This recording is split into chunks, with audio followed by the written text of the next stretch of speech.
Alright, what's up? So this video is going to be going over the effects I did on Instagram, and I'm going to show you a detailed breakdown of how I did it and how you can achieve it yourself, because it's actually really easy, even though it seems complicated. This took me forever to figure out, but I'll show you how to do it in less than 10 minutes. So firstly, you will want to film a shot. So originally I had filmed mine outdoors. I was sitting in my car, getting a low angle, and the background was clear because I knew I wanted to add a building going on top, right?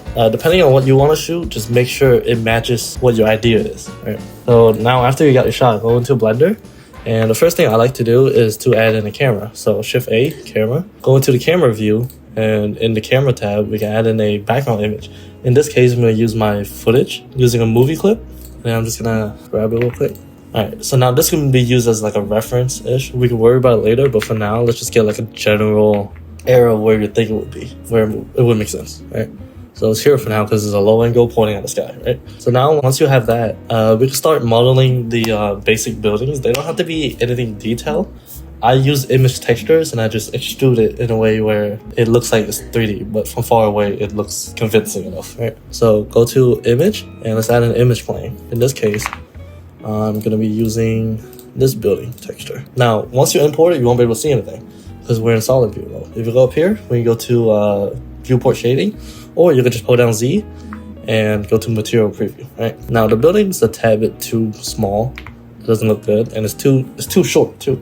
I want it to be longer and also want to be thinner, right? So you're going to go press tab and just move this up, and you can see the texture is a bit stretched. That's not good. So we're just gonna go here, go to building, and then you can press U, and then you can go into Q projection. Now, once you go into your UV editor, you can press A, then S, and then boom. Now you can scale it to however much you want. I'm gonna make this a bit wider. You're gonna scale up to as much as you want. You're gonna do that. Now, don't worry about lining it up with your camera yet. We're gonna do it later, but for now, we're gonna focus on making sure the building looks convincing enough. So to start, press tab, go into edit mode, and go into the front view. Now, when you press Ctrl R, you can add loop cuts. These allow you to select individual parts. So you can add a loop cut and put it exactly where these structure you want to pop out a bit. Just do that for all the rest of the pillars you want it to pop out. So I'm going to quickly do that and then I'll come back to you. Once you're done with that, press this button right here to do face select and select all the faces you want to extrude out. For example, these big pillars I want to extrude out. And once you have them selected, simply just press E on the keyboard. It'll extrude out. You can use this to catch shadow when you add in your HDRI. Same with these, because you just press E. And now, when you add in, let's say, a sunlight or something, you can actually catch the shadow that they make, as you can see here. Now, continue doing that up until you finish. Get as much detail as you can. What I also like to do is to add in extra detail, like a vent or something. So you'll just model a basic vent.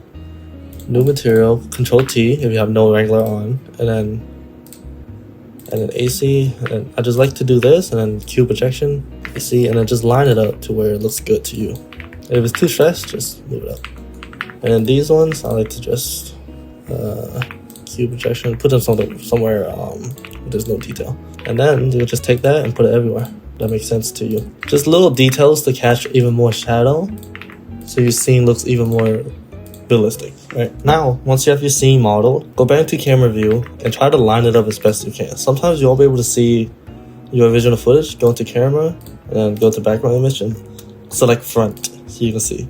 Now line it up as roughly as you can. It doesn't have to be like precise, I would say. When you're filming, make sure you check out your focal length so it's more accurate, but it doesn't have to be. I just like to just mess around with it until it looks good to me.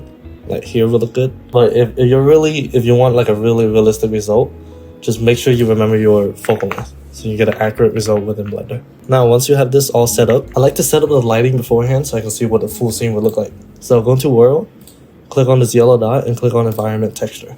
Now from there, you can either download an HDRI from Polyhaven, or you can just scan your own on set. If your scene is this simple, I would recommend just downloading one online because you could just match it up roughly, right?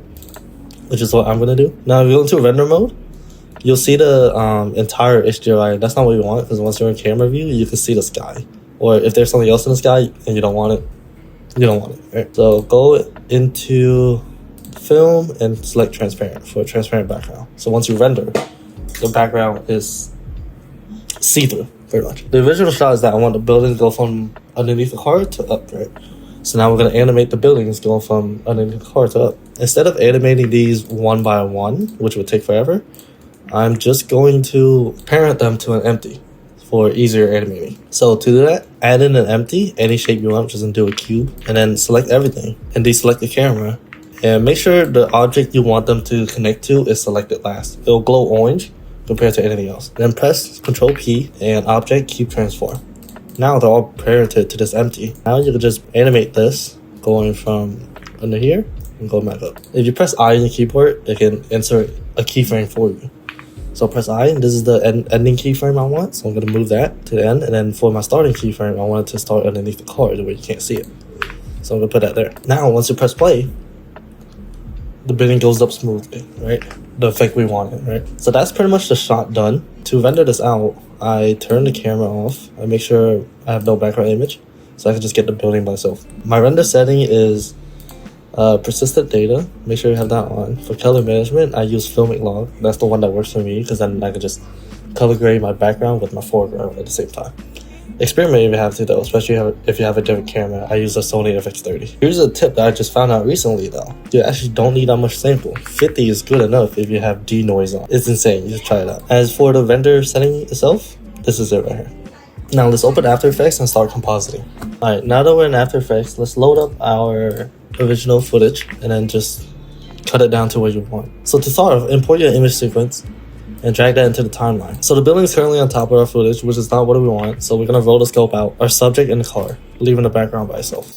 Alright, once that's done, you'll notice that the building is now behind your subject, which is what we wanted. But the problem here is that there's no reflection on the car itself. So head back into Blender. To get that reflection shot, all you have to do is take the camera and move it around to where you think the reflection would hit. So right here will work for me. And then just render that out. And once you're done with that, import that image sequence on top of everything. But once again, everything is on top of everything. So for that, we're gonna rotoscope the car out once again. But this time, we're just gonna focus on the bright area. Just mask out the bright area for the reflection. Alright, once that's done, we can take the original reflection image and we can use that rotoscope layer as a mask, right? So take the pick whip tool and put it into the rotoscope layer we just rotoscoped. And now you can see this in the car, but it doesn't look that good. So lower the opacity and change the blending mode to overlay. So now when you look at it, it matches pretty well. Of course, tweak it depending on your footage. I wanted to add a little bit more so that I wanted my subject to become a little darker when the building goes up. To do that, just add in the brightness and contrast and just lower down the brightness when the building goes up. So now once you color grade, it'll be more noticeable. And speaking of color grade, let's go do that. So open up Davinci and then just slap on a color grade. I use this one, and once you look at the result, it looks pretty good. The workflow is really easy, and it doesn't look as complicated as you think it is. And remember, you put your mind to it, you can do it. But yeah, hopefully you learned something from that. And if you have any suggestion on how I can like do this format, I would take any, because this is my first time actually doing this, and I don't know what I'm doing. Yeah, peace out.